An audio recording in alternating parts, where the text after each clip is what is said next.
I am fired up. I am angry. I am super, super pissed. I mean, if you put some raw meat in front of me, I would just tear right through it.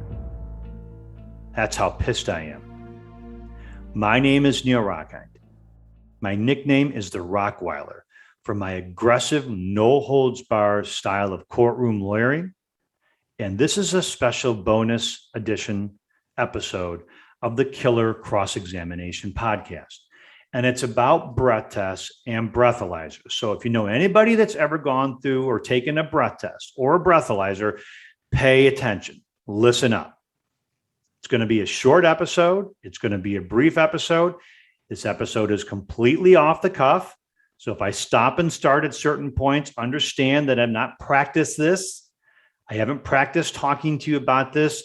I'm venting. I'm bringing this conversation to you because the information that I received is so important that I can't sit on it. It needs to get out. I need this for me and I need this for you. You need this information and I need to talk to you about it. The machines have all kinds of fancy names. In Michigan, they're called data masters. But just to make things easy, I'm going to call them breathalyzers and breath tests. And the way that the breath tests and data master breath testing or the breathalyzers in Michigan have worked for years is the machines are in a police department. The machines there are certain police officers that test these machines that are licensed or permitted or certified to actually conduct the subject tests, to administer a test to a person who's arrested, and then to print out the results and put the results in a file. And then those results in that file become the basis for someone to be prosecuted. You know, where they are asked, what'd you blow? What's the number? What'd you blow? What was your number? And judges, probation officers, prosecutors, and police officers have treated that number as though it were the gospel, as though it were written in the Bible or it were written in stone, handed down to us at Mount Moriah. And the way this machine sitting on this desk in a police department, every Monday or so, it's programmed to run its own self-check. I'm not here to talk to you about that. And I'm not even here to talk to you about the subject test, the test that the police officers give to individuals after their arrest. What I'm here to talk to you about is the technicians.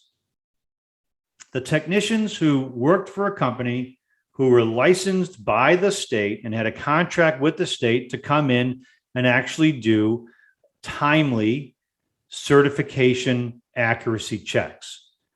And these technicians were trained by a company to come in to the police department, to walk in with a certain kit, and they were trained to come into these police departments and look at these devices and run a certain type of accuracy certification process, a accuracy certification calibration check.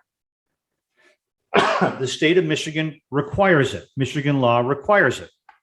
And in order for breath test results to be admitted in the state of Michigan, the law says that these technicians or that the machines themselves had to actually be certified as accurate at different points in time. And these technicians were the people that were certifying these machines as accurate, or so the public was led to believe.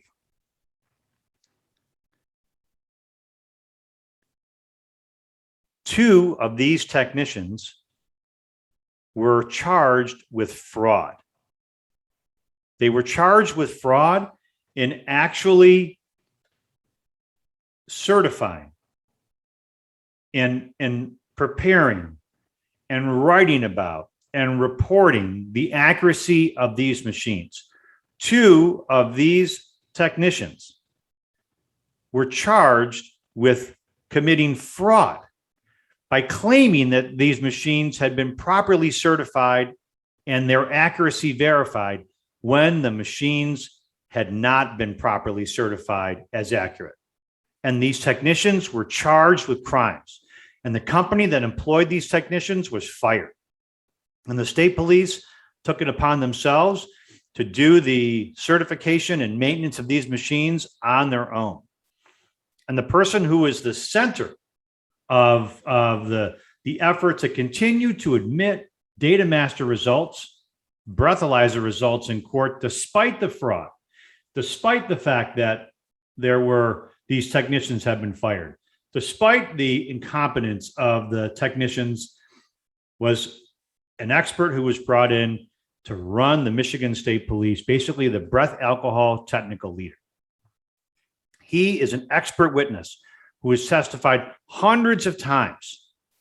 And even though it seems logical to me and logical to all of you that any machine ever, that any of these technicians who've been fired for fraud and have been charged for fraud, that any of the machines that they worked on should be thrown out, and any of the results that were anywhere in between any of their work should be thrown out. Even though it seems so perfectly obvious and so perfectly logical, that's not the way it's been going in the state of Michigan. To the contrary, prosecutors at many different levels have been trying to salvage the test results.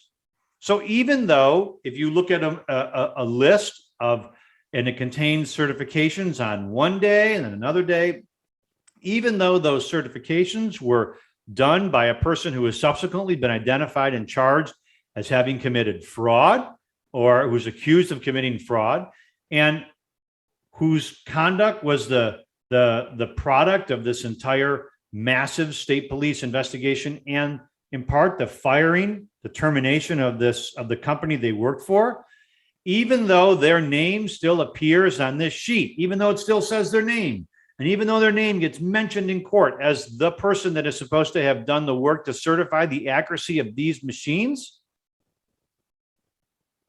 prosecutors are still trying to admit results on those machines during those periods of time. It's shocking to me. But I'm not even here to talk to you about that, because I've cross-examined the technical leader from the Michigan State Police in two epic, not my word, but words that were used by my peers to describe the cross-examination that I conducted of this technical leader in two cases. Epic, devastating. I mean, the cross-examinations have been written about. They were watched. People have ordered the transcript. They've written about it in books talking about, people, I should say, have written about it and talked about it. When someone called it epic, another lawyer said epic, because the cross-examinations that I conducted of this technical leader were devastating. And in the reason why I'm talking to you today, the reason why I'm doing this special edition episode of the Killer Cross-Examination podcast is because this technical leader, in those cases and in others, he testified and offered an opinion. And his opinion at the time included, in part, that even though he wasn't there to see the work done by the technician who's been subsequently charged with fraud, even though he wasn't there to actually see how the technician did it, that when he looked at it, he could say that everything appeared to be okay. It appeared to be acceptable. It appeared to be within range. He had explanations for why it appeared to be salvageable, and that it appeared that it could be trusted. And in some cases, judges did actually rely on that expert's testimony. Or some judges ruled that, you know what, this evidence should all go to the jury, and the jury should be able to consider it. And this expert testified during those hearings that, well, I can't see it, but when I look at the data, when I look at what's written on the paper, when I look at the machine, everything appears to be okay. And even though he says, can't say that what he did, I can look at the results and I can say that the machines appear to have been in proper working order and that his work appears like it could have been trusted and salvageable. Lives were at stake. Liberty were at stake. Reputations were at stake. And he offered that opinion in cases in which I cross-examined him in 2020. Well, yesterday, I happened to receive or obtain, as fortune, good fortune, luck would have it, an email written by that expert to a prosecutor a month ago. A month ago. So that's months after he testified. But while these cases are still ongoing, while these cases are still being litigated, while people's lives are still hanging in the balance, we uncovered or obtained, whatever word you want to use, an email in another case that absolutely destroys the testimony that expert offered in those cases in which he said that the fired technician's work was salvageable or could be trusted or still could be relied upon or still appeared to be okay or acceptable. And I'm paraphrasing, but this email that we got absolutely undercuts, undermines, contradictions, and destroys that testimony. And I couldn't wait to bring it to you. Here's what it says. Quote, additionally, and I'm not going to use any names. Leave the names out of it. I'm just going to say technician. Additionally, I'm quoting, quote, additionally, I wouldn't bother with the previous transcript as things have continued to evolve regarding data masters and the fraud investigation. At one point last year, this is the expert writing to a prosecutor, I was of the belief that at least some of the work conducted by the technician was salvageable, meaning it could be trusted. However, over the winter and early spring of 2021, I have come to realize that is not true.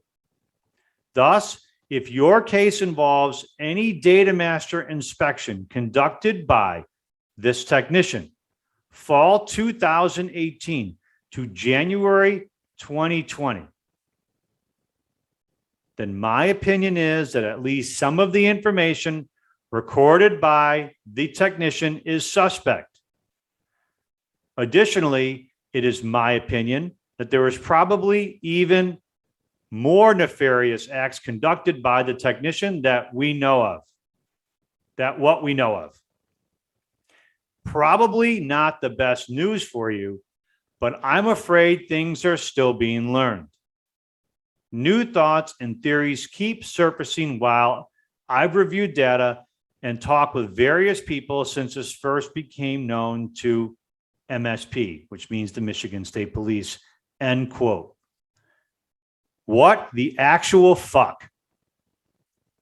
How is it possible that people's lives are hanging in the balance? Their liberties are at stake. Their reputations, their insurability, their employability, their ability to parent, their probations, their probation status, everything that hangs in the balance with an OWI, DUI, or drunk driving case. How is it possible that so much important, valuable, meaningful stuff that affects individual lives is being addressed in the courts, and we just happen to get this email sent to us in another case? How is this email, how is this information from this expert, how is this not included in every single drunk driving prosecution everywhere in the state. How is every single person, every judge, every probation officer, every prosecutor, every single police officer, every defendant, every defense lawyer, anybody who's ever pled, been charged, was convicted, was prosecuted, punished, penalized, or still has a case pending, how is it possible that this information wasn't given to them? I know that it wasn't given to me, and it wasn't given to my staff or the lawyers that I know until just yesterday. How is this possible? This man testified in court under oath that the work of this technician was salvageable at times, that it could be trusted at times, even though the man was fired, even though the technician was terminated, even though the technician was charged with crimes. The expert looked at his work and said, you know, Judge, you can rely on portions of this. In my opinion, the expert said, portions of this are trustworthy or are capable of being relied on. And yet we find out that according to this email that we got yesterday, in another case, that this expert who testified to these things over the course of 2020, when I cross-examined him in these epic cross-examinations, that his opinion had evolved and that he had come to realize that the technician's work was not salvageable. It could not be trusted. Why was this letter? Why did this man who's working for the Michigan State Police, why did he not go back to each and every court he testified in and offer this information? Why did he not go back and tell every single prosecutor? Why did he not go back and tell every single judge who ruled in favor of a breath test in which he testified one way? Why did he not go back and say, you know what, I need to amend, I need to clarify, I've come up with new information? How is it possible that he could testify on one day in the summer or fall or winter of 2020 and say the work was salvageable, but then later in the winter, in the spring of 2021, he realizes it's not and doesn't tell those courts? Those judges don't know? The people that had hearings where the judges allowed evidence in, that he didn't go, that they weren't apprised of this information? They weren't given this information? What, you get to come to court one day and say the earth is flat, and then 6 months later, you discover that the earth is round and you have to go back and correct it? You just get to leave it? You get to come to court one day and say that a disease can be spread by looking at somebody? Don't look at them, you might get pregnant. Don't look at that person, you might get pregnant. And then what, 6 months later, you realize that's not true? You have to come back and correct it? You just leave it? You just let it sit there? I'm not speaking just of him. I'm speaking of each and every person who was aware of the information in this email and did nothing about it. I'm fired up. I'm pissed. I sat there and watched this man testify, which he tried to claim that some of these, the work of this technician was salvageable and was reliable and that it could be trusted. And here I'm reading an email after two judges ruled in a case, in cases that I was defending people in. And those are just two judges in a couple of cases, let alone all of the drunk driving, DUI, OWI cases that involved breathalyzer results in all of those courts. Think about how many of those had to be. And I'm still litigating this issue. We're still fighting in the prosecutors in these particular cases. And I happen to get this email that says that there were prosecutors and this expert was aware that this information that he testified to back in, that judges relied on in 2020 is now he's had a brainstorm. He's seen the light. He realizes what we were telling him back then, that his testimony was even if he offered it in good faith, that the information that he gave to the judges at that time is no longer the case? And nobody goes back and corrects it? What is this? How is it possible that this is the state of the legal system in which people's lives are hanging in the balance? You come to court and testify as an expert on day one, and then day 180, you've uncovered that the scientific expert opinion that you offered on day one was unreliable. Don't you think that you or someone working with you or others have some obligation to go back and correct it? Is it just, well, when I said it, that's what it was, and even if we later on realize the science is all wrong and the expert opinions have changed, so be it, doesn't matter? I mean, this isn't gotcha. This isn't a game of gotcha. This isn't a game of tag. Now you know why I'm so fired up, why I'm absolutely hot under the collar, and I couldn't wait to schedule and prepare a podcast episode to talk to you about this.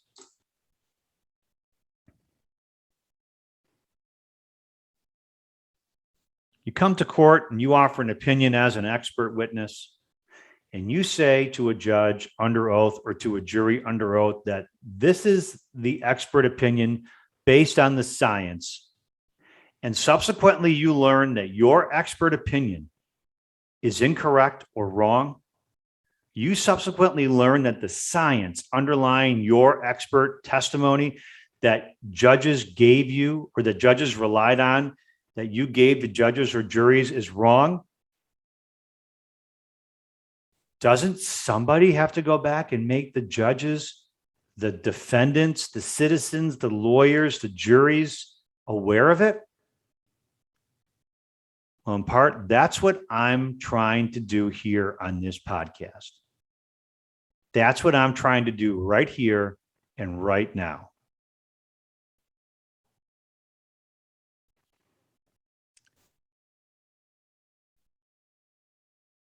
Quote, at one point last year, this expert was, I'm going to quote and substitute, quote, at one point last year, the expert was of the belief that at least some of the work conducted by this technician was salvageable, meaning it could be trusted. However, over the winter and early spring of 2021, the expert has come to realize that is not true. That letter, that email, that information should be shared, in my opinion, and should have been shared, in my opinion, with every single person who had a DUI, OWI, or a breath test during that period of time, fall 2018 to January of 2020. I'm doing my part in making this information available to you. I hope that those listening will take this information and will pass it on and will forward it to others and will encourage others who've had pending drunk driving or OWI cases or have cross-examined or challenged this expert or even others to contact their lawyer or to contact me and my team. And we will try to get this information as best we can into your hands or into your lawyer's hands so that somebody can make the judges who ruled against you or against your loved ones and allowed breath test results in can be made aware that the testimony that they are relying on was based on an opinion that the expert, that very expert who told the judges it was okay to rely on it, that is no longer his opinion. This is something that should have been done, in my opinion, by the state itself. The state police should have sent this information out. This expert should have sent, in my opinion, the information out. Any prosecutor that got this information, in my opinion, should have sent this information out. Instead, I'm doing it. If you or a loved one need this information or a copy of this email, or you want this information, or you want it sent to your lawyer, or you're a lawyer and you want this information for yourself to compare it to the information that you had at the time when you were defending a person in an OWI or drunk driving case in the range I've talked about, fall of 2018 to January of 2020 in the state of Michigan, feel free to contact our office. Feel free to contact Neil Rockhind. Feel free to contact Rockhind Law. This is Neil Rockhind. This was a special bonus episode of the Killer Cross-Examination podcast. You can find the podcast at www.killercrossexamination.com. You can find it on any podcast platform, all the most popular podcast platforms: Apple, Spotify, Google, Audible, Amazon. You can find it on YouTube. But whatever you do, you should find it. This is information that you should have and that you need to have, and that your lawyers and the judges that presided over your cases need to have. This is Neil Rockhind, the Rockweiler, and this was another, in this case, a particularly special, important, fiery, bonus special episode of the Killer Cross-Examination podcast.